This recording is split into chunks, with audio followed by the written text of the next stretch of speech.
आज मैं आप लोगों को बताने जा रहा हूँ कि फ्रंट लोड का जो पार्ट्स है, ठीक है ना, पार्ट को आप कैसे फील्ड में चेक करेंगे, ठीक है। तो जैसे ये हमारा फ्रंट लोड का टोटल पार्ट्स है विथ जी। तो फ्रंट लोड में बेसिकली क्या क्या पार्ट रहता है। फर्स्ट मतलब पावर सप्लाई आता है फिल्टर में, वो फिल्टर अभी यहाँ पे नहीं है। उसके बाद सप्लाई आएगा पीसीबी में, ठीक है। और आपका ये आपका डोर लॉक मेन पीसीबी है। ये हमारा हीटर है, हीटर के साथ ये हीटर का सेंसर है। ये आपका प्रेशर स्विच है। ये हमारा 2 इनलेट वाल्व है जिसको अलग अलग सप्लाई है। ये हमारा ड्राइवर पीसीबी है, ये ड्रेन पंप है, और ये हमारा बीएलडीसी मोटर है, और ये मेन पीसीबी है। तो जहाँ पे आपका डीसी मोटर होगा वहाँ पे हमेशा डीसी मोटर के साथ एक ड्राइवर पीसीबी भी होगा। जहाँ पे हमारा जो कन्वेंशनल एसी मोटर होगा तो वहाँ पे आपको ये डीसी जो ड्राइवर पीसीबी है वो आपको नहीं मिलेगा। तो फर्स्ट हम आपको दिखाएंगे कि हर पार्ट आप कैसे चेक करेंगे फील्ड में, मतलब कौन सा पार्ट सही है ख़राब है आप कैसे चेक करेंगे। जैसे हमारा ये अगर इनलेट वाल्व चाहिए, इनलेट वाल्व में क्या चेक करेंगे हम, रेजिस्टेंस में चेक करेंगे। तो ये जो रेजिस्टेंस, ये जो इनलेट वाल्व है ये हमारा इंजेक्टिव वाल्व है, ये नॉर्मल वाल्व है। इसका जो रेजिस्टेंस है वो हमेशा के में आएगा, मतलब किलो ओम्स में। तो अगर हम इसको 20 के में रखेंगे तो रेजिस्टेंस चेक करेंगे तो इसका 4.5 के करीब इसका रेजिस्टेंस आएगा, 4.7 दिखा। लेकिन जो एनजेपी वाल्व है इसका जो रेजिस्टेंस है उसका आपका मेगा ओम्स में आएगा। तो इसमें मेगा ओम्स डायरेक्टली हम चेक कर सकते हैं, लेकिन जहाँ पे मेगा ओम्स डायरेक्टली चेक नहीं कर सकते वहाँ पे आपका यहाँ पे एक एक्सटेंशन पोर्ट दिया होगा, तो उस हिसाब से आप उसको चेक करें। तो अगर हम इसको मेगा में चेक करेंगे तो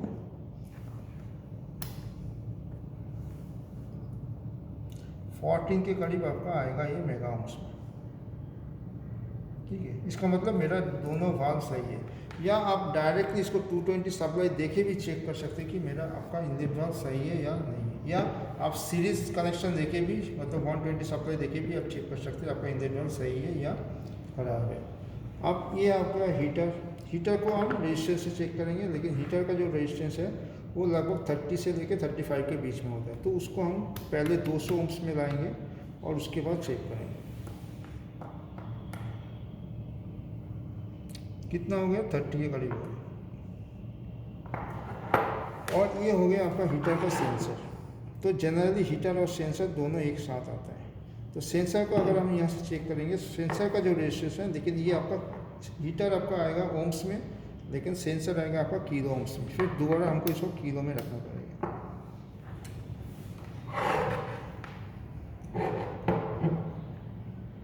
लगभग 4.5 किलो ओम्स के करीब आपका इसका रेजिस्टेंस आएगा। अगर ये ओम्स यहाँ पे नहीं दिखाएगा रेजिस्टेंस, इसका मतलब मेरा सेंसर खराब हो गया। उसके बाद आ गया आपका ड्रेन पंप। इसका भी हम रेजिस्टेंस चेक करेंगे। इसका जो रेजिस्टेंस है ये लगभग 170 से लेकर 200 के करीब दिखाता है ओम्स में। तो इसको दोबारा हम 200 में रख के देख सकते हैं, या अगर 200 में नहीं होगा तो फिर हम के में जाएंगे, ठीक है। तो इसका जो रेजिस्टेंस है 170 है, 168 170 का भी किसी में आपको थोड़ा बहुत चेंज भी होता है, आप 200 के करीब भी मिल सकते हैं। आपका डीसी, ये आपका डीसी मोटर है। जैसे डीसी मोटर है इसका तीनों का रेजिस्टेंस आपको सेम आएगा, ठीक है। अगर एसी मोटर होता तो अलग होता, लेकिन डीसी मोटर में हम जानते हैं कि तीनों का रेजिस्टेंस हमेशा बराबर आता है। और ये आपका ओम्स में आएगा, तो इसको भी हम ओम्स में रख के चेक करेंगे।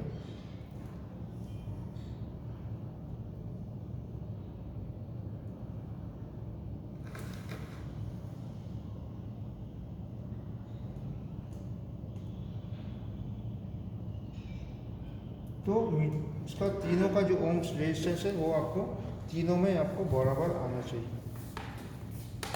उसके बाद ये रह गया आपका डोर लॉक, ठीक है। डोर लॉक में हमेशा 3 तर रहता है। तो यहाँ पे आइदर आपको 1 2 3 मिलेगा, या न्यूट्रल लाइन कॉमन बोल के NLC बोल के मिलेगा, ठीक है। तो फर्स्ट हमको देखना है कि डोर लॉक जो है, डोर लॉक में आपका कौन सा ब्लू वायर है, कौन सा ब्राउन वायर है, कौन सा रेड वायर है। ब्लू वायर जो है वो हमेशा आपका न्यूट्रल होगा। यहाँ पे जो 3 है, 3 के साथ न्यूट्रल दिया हुआ है, ठीक है। मतलब 3 नंबर जो पिन है वो मेरा न्यूट्रल है। 2 नंबर जो है ये ब्राउन है, मतलब ये मेरा सप्लाई लाइन है। रेड जो है ये एनो पॉइंट है, मतलब जब डोर मेरा लॉक होगा और सप्लाई भी आएगा तो लाइन यहाँ से बाईपास होगा।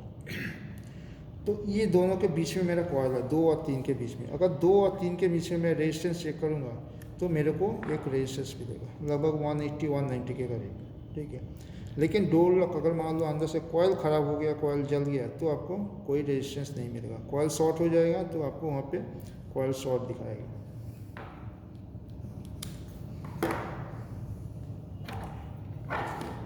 इसको भी अगर हम ओम्स में चेक करेंगे तो ये जो 3 नंबर पिन है और 2 नंबर, जैसे बोला कि दोनों के बीच में कॉयल है, तो यहाँ पे मेरे को एक रेजिस्टेंस मिलेगा।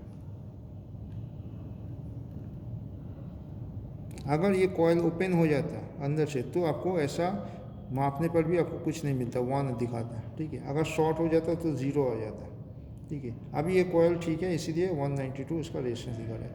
अभी 1 नंबर जो पिन है इसके साथ इन नॉर्मल ओपन कंडीशन में कोई आपका रेजिस्टेंस या कुछ यहाँ पे नहीं दिखाएगा, लेकिन अब ये दिखा रहा है क्योंकि ये जो डोर लॉक है, डोर लॉक अभी यहाँ से लॉक है, इसीलिए ये दिखा रहा है। लेकिन नॉर्मल कंडीशन में वो डोर लॉक का आपका 3 नंबर के साथ 1 नंबर का और 2 नंबर के साथ 1 नंबर का नॉर्मल कंडीशन में कुछ नहीं दिखाएगा। लेकिन अभी डोर लॉक क्या है, अंदर से शॉर्ट है, इसीलिए डोर लॉक में आपको 2 के साथ भी ये आपका कॉन्टिन्यूटी दिखाई दे रहा है,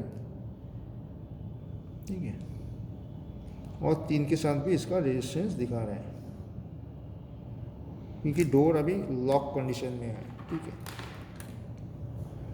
तो इसलिए दिखा रहा है। अगर डोर लॉक आपका सही होता, मतलब नॉर्मल कंडीशन में होता, तो 2 और 3 के बीच में आपको रेजिस्टेंस मिलता और 3 के साथ 1 का या 2 के साथ 1 का कोई कॉन्टिन्यूटी या रेजिस्टेंस नहीं दिखाता। जनरली क्या होता है कि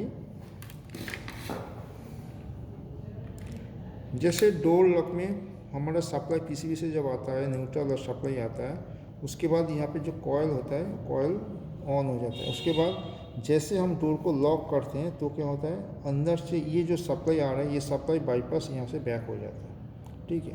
तो इसीलिए जब लॉक कंडीशन में आपको 2 और 1 के बीच में आपको कॉन्टिन्यूटी मिलेगा, लेकिन ऑन नॉर्मल ओपन कंडीशन में इसमें आपको कॉन्टिन्यूटी नहीं मिलेगी।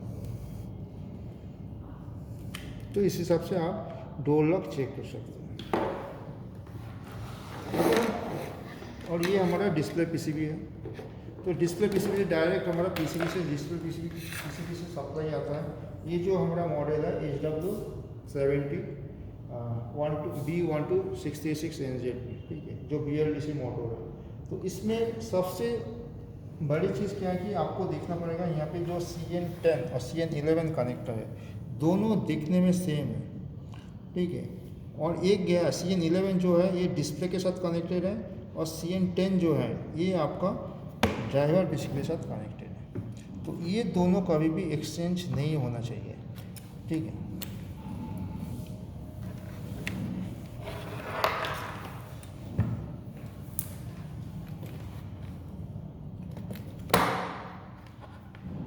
अगर मैं CN10 को चेक करूँ यहाँ से,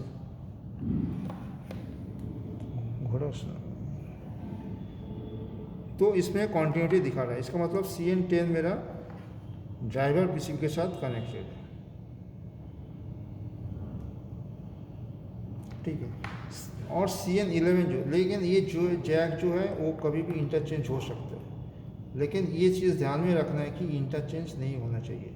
और CN11 जो है ये आपका डायरेक्टली पीसीबी के साथ कनेक्टेड है।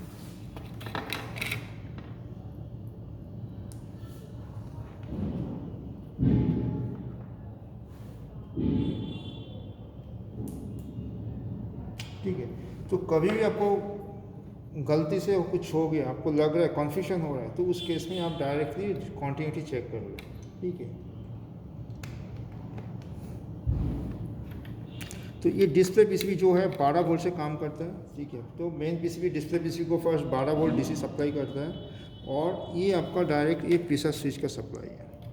तो इसमें भी 3 तार है आपका, red, blue and black. Generally red और ब्लैक में आपको 5 वोल्ट मिलेगा, ठीक है, जो प्रेशर स्विच को डायरेक्ट जा रहा है। और यहाँ पे रेड में और ब्लैक में आपको 12 वोल्ट मिलेगा डीसी, और ब्लैक के साथ ब्लू का भी आपका जो फीडबैक सप्लाई है वो भी 12 वोल्ट या उससे कम वो वेरिएशन होता है वोल्टेज, वहाँ पे भी आपको वोल्टेज मिलेगा। ये जो मेरा मेन पीसीबी है, फर्स्ट सप्लाई मेरा यहाँ पे आता है, और यहाँ पे न्यूट्रल आता है। उसके बाद ये जो दो सप्लाई और न्यूट्रल है ये आपका जाता है डायरेक्ट आपका हीटर पे, ठीक है। उसके बाद ये जो सप्लाई है, ये सप्लाई न्यूट्रल ये आपका डायरेक्ट डोर लॉक से कनेक्टेड है। जो डोर लॉक में आपका 3 तार है, रेड ब्राउन ब्लू, यहाँ भी आपका रेड ब्राउन ब्लू है, मतलब ये डायरेक्टली डोर लॉक से सप्लाई है। उसके बाद ये जो आपका सप्लाई है ये आपका ड्राइवर पीसीबी का सप्लाई है, जो ड्राइवर पीसीबी को सप्लाई दे रहा है, मतलब मेन पीसीबी से मेरे को ड्राइवर पीसीबी को सप्लाई दे रहा है। उसके बाद ये जो दो रेड है एक ब्लू है, ये मेरा इनलेट वाल्व का सप्लाई है, मतलब यहाँ से दो सप्लाई मेरा दो इनलेट वाल्व को जा रहा है और ये न्यूट्रल जा रहा है। उसके बाद ये जो सप्लाई है ये डायरेक्ट ड्रेन पंप को जा रहा है, और यहाँ पे जो दो रेड तार है ये आपका जो हमारा हीटर सेंसर है उसको ये सप्लाई यहाँ से जा रहा है, ठीक है।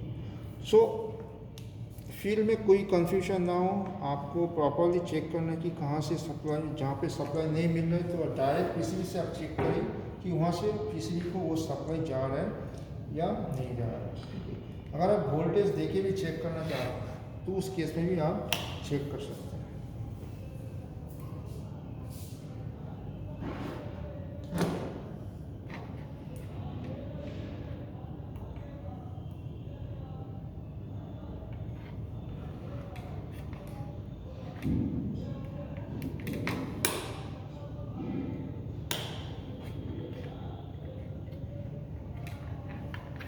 तो हम यहाँ देख सकते हैं कि मेरे को यहाँ पे सप्लाई आ रही है। हम क्या करेंगे, यहाँ पे डीसी में देंगे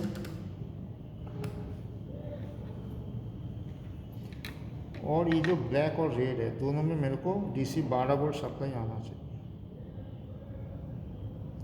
तो डीसी 12 वोल्ट सप्लाई आ रहा है। और ब्लू के साथ ब्लैक का भी आपका सप्लाई आएगा जो फीडबैक सप्लाई है, ठीक है। लेकिन हो सकता है यहाँ पे लूज कॉन्टैक्ट हो रहा है जिसकी वजह से आपका पीसीबी ऑन नहीं हो रहा है।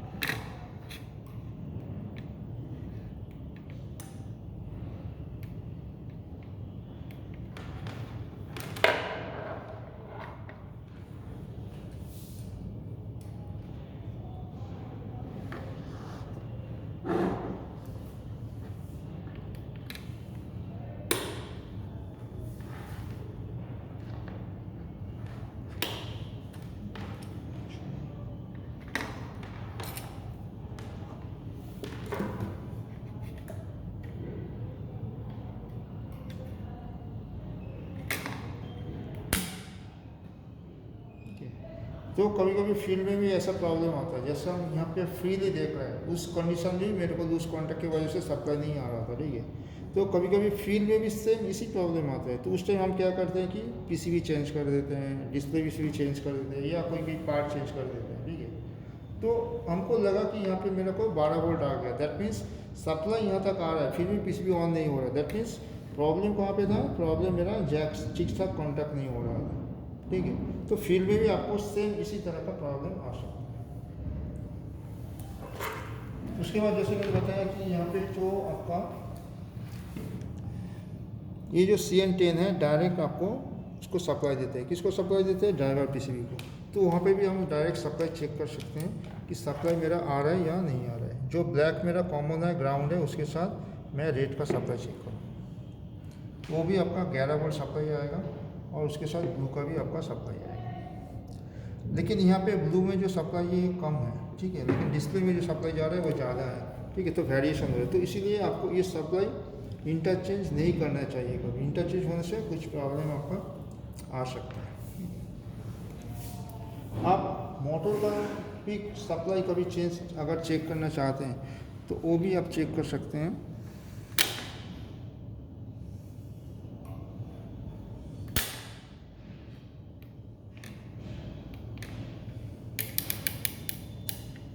स्पिन में देने के बाद ऑन करेंगे तो जैसे ड्रेन पंप में मेरा सप्लाई आ रहा है, तो मेरे को अभी एसी में चेक करना है।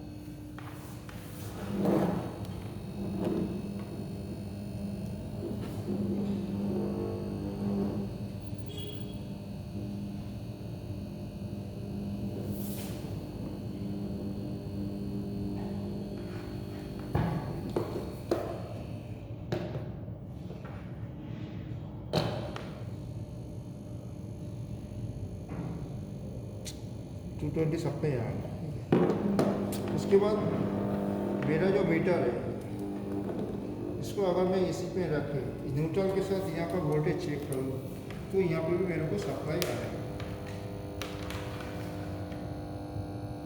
एक तार मेरे को न्यूट्रल में रखना है और दूसरा तार मोटर का जो सप्लाई है वहाँ मेरे को चेक करना है।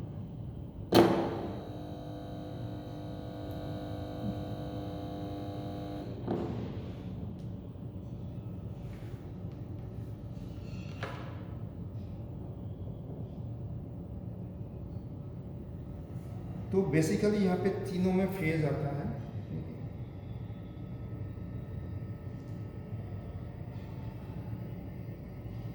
जैसे ये BLDC मोटर है, इसका जो वर्किंग प्रिंसिपल है, तो यहाँ पे क्या होता है कि एक फिक्स तीनों मैग्नेट रहता है और वहाँ पे रोटर में जो कॉयल रहता है 6 कॉयल रहता है, उसमें नॉर्थ पोल साउथ पोल रहता है, ठीक है।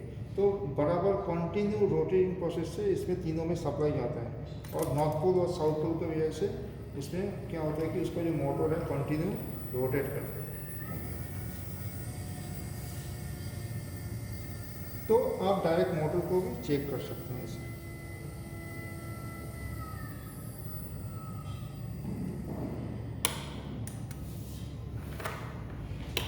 या अगर आप चेक करें, आपका मान लीजिए प्रेशर स्विच का कुछ प्रॉब्लम है, ठीक है, प्रेशर स्विच को सप्लाई जा रहा है कि नहीं, वो भी आप चेक कर सकते हैं यहाँ से।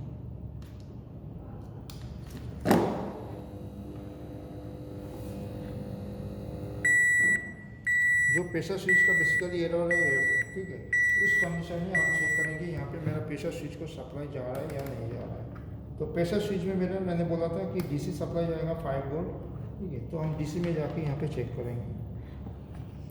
जो ब्लैक है, ब्लैक वायर में ग्राउंड वायर है, उसके साथ रेड का आपका 5 वोल्ट आना चाहिए, ठीक है।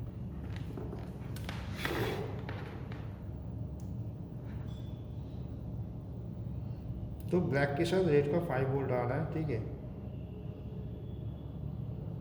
इसका मतलब मेरा डिस्प्ले जो है वो प्रेशर स्विच को सप्लाई दे रहा है। तो आइदर मेरा इस जैक में भी कभी प्रॉब्लम हो सकता है, सल्फर आ गया जिसके चलते एरर आएगा, या ऐसा भी हो सकता है PCB के यहाँ पे जो PCB है उसके अंदर भी यहाँ पे सल्फर आ जाता है, तो उसके चलते भी आपका प्रॉपर्ली कनेक्ट नहीं होता है। तो उस केस में मेरे को चेक करना पड़ेगा कि एक्चुअल प्रॉब्लम कहाँ पे है, ठीक है। तो accordingly we have to change PCB और pressure switch.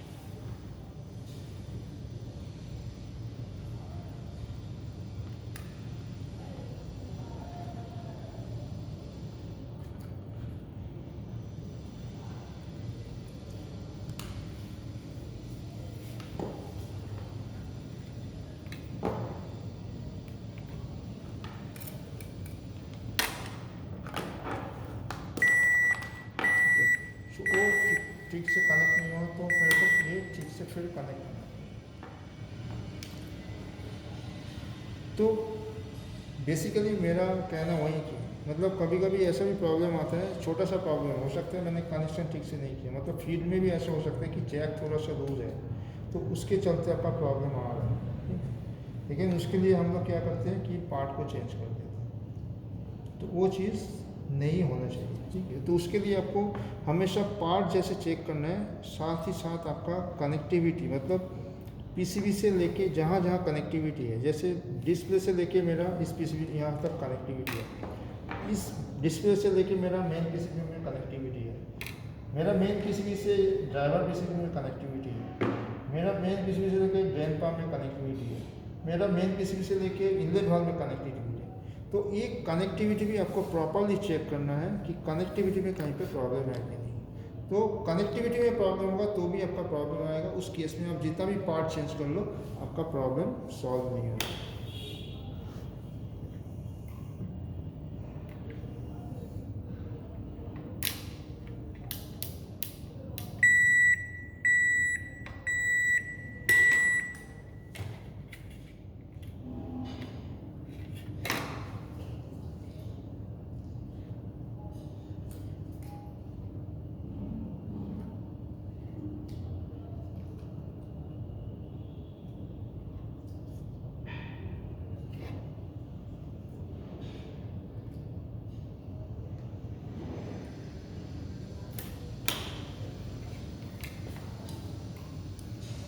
Okay, thank you.